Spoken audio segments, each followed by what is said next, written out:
Guys, meron naman given na 2, 5, 2, 5, then 8, 11. Yan. So, pinapahanap dito naman is find the first or the sum of the first 10 terms. Pinapahanap yung sum of that first 10 terms. Sabi sabihin, kunyari ayaw mo inanan mo lang siya, minanamana mo lang, like ano bang sunod ng 11, yung sunod doon hanggang makapunta ka ng 10 terms. Sabi sabihin, i-add mo lang lahat ng mga sequence natin, then yun na siya. So basically guys, kung meron kang given na 2, 5, 8 tsaka 11, may formula naman yung pagkuha na ito. Like, ang gagawin lang is kung alam mo yung formula ng arithmetic sequence or yung sa series natin guys, paano natin masabi pala na arithmetic to? Kasi pwede siyang geometric pwede siyang arithmetic. So para makuha natin kung arithmetic yung given na sequence, you can just subtract yung mga terms. So pag sinubtract natin to, yung second term sa dito papunta doon, so magiging 5 minus 2 siya, which is 3, diba? Then gawin mo siya sa sunod. So 8 minus 5, that is 3. So 11 minus 8, tama, that is 3 rin. So ibig sabihin kapag pare-parehas yung difference nila, that is arithmetic sequence. So ito yung 3, ito yung common difference natin na tinatawag. Kasi geometric, that is ratio. Anyways, so instead na magmano-mano ka dyan magdagdag ng term, ang ginagawa na lang is formula.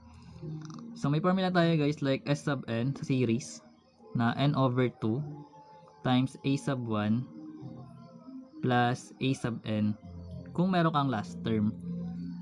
Pero may other formula naman to kung ayaw mo nang kunin yung last term.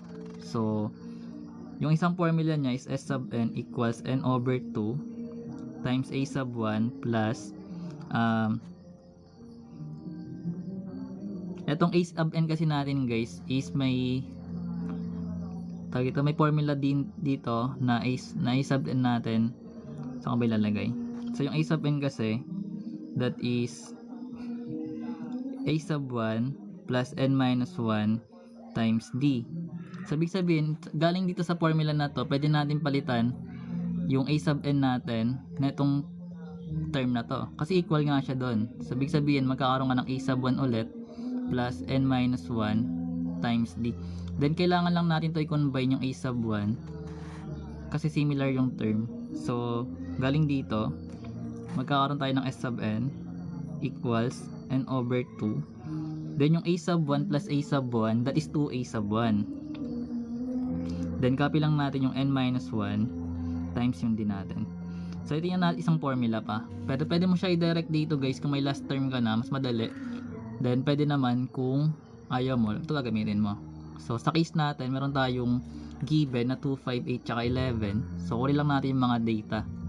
So meron tayong first term, that is yung a sub 1, which is 2. Then meron tayong n na pinapahanap, which is pang 10 terms. So yung n natin is 10. Then meron tayong common difference na nakuha na, which is yung 3 yun. So ibig sabihin, simplify na lang natin, pa-plug na lang natin, then yun na. So magkakaroon tayo ng s sub n, yung n natin is 10 over 2 times 2, yung a natin is 2, yung a sub 1 I mean, plus yung n na 10 minus 1 times yung common difference na 3. Daming parenthesis no? Hindi nagbabracket Yan, bracket na lang natin.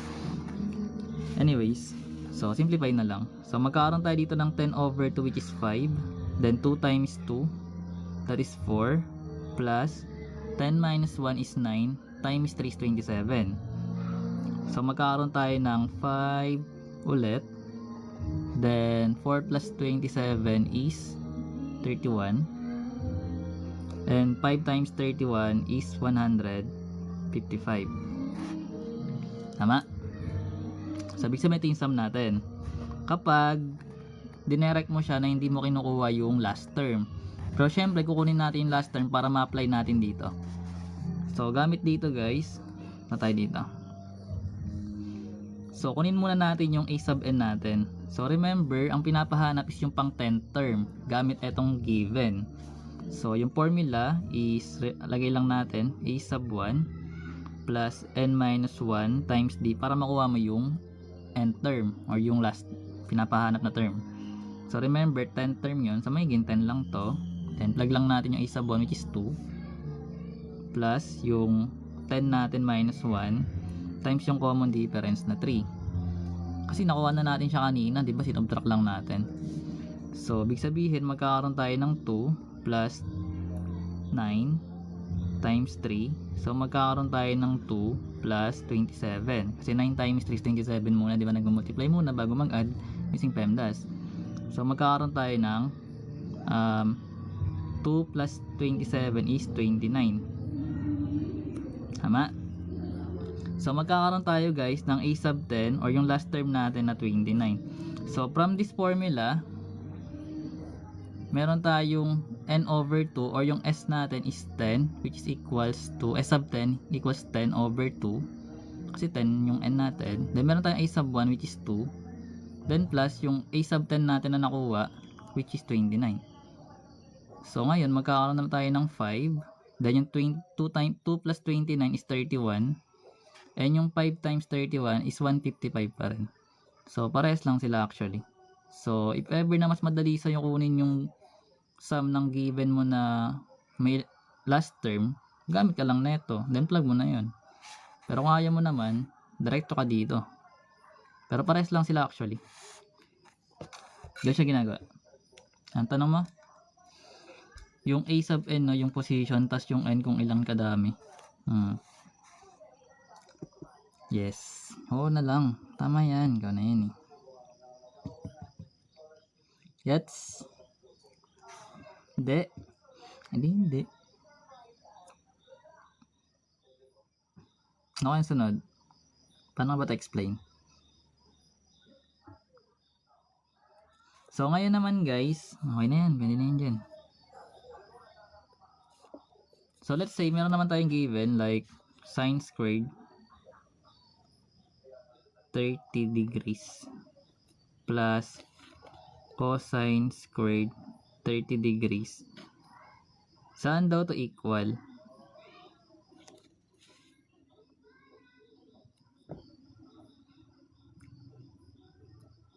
Galing ah. Ang galing mo naman, boss. Magaling ka na. Matalino na talaga si Limited ah. Paano mo nasabi? So di ba ito guys is Pythagorean identity, yung may squared, sine squared plus cosine squared equals 1, maalala. Pero kung gusto mo siya i-solve, pero Pythagorean identity kasi siya eh, yung sa part ng sine squared x plus cosine squared x equals 1. Kasi nga sa inyong angle then naka squared, so equals 1 din yan. Pero kung gusto mo siya kunin, like gagamit ka ng unit circle, dapat kabisado mo yung unit circle, kung ano yung sine, kung ano yung cosine. So actually pag ginamitan natin siya nun, so kuha ka lang sa reference angle. Ito lang sa reference angle naman to kasi 30 lang. So kunyari ito yung sa quadrant 1, so ito yung 30 degrees natin. So ito guys, yung kasi unit circle nga, so yung ordered pair ng ito is 1 0. So ngayon ito naman, ordered pair na ito guys is square root of 3 over 2 then 1/2.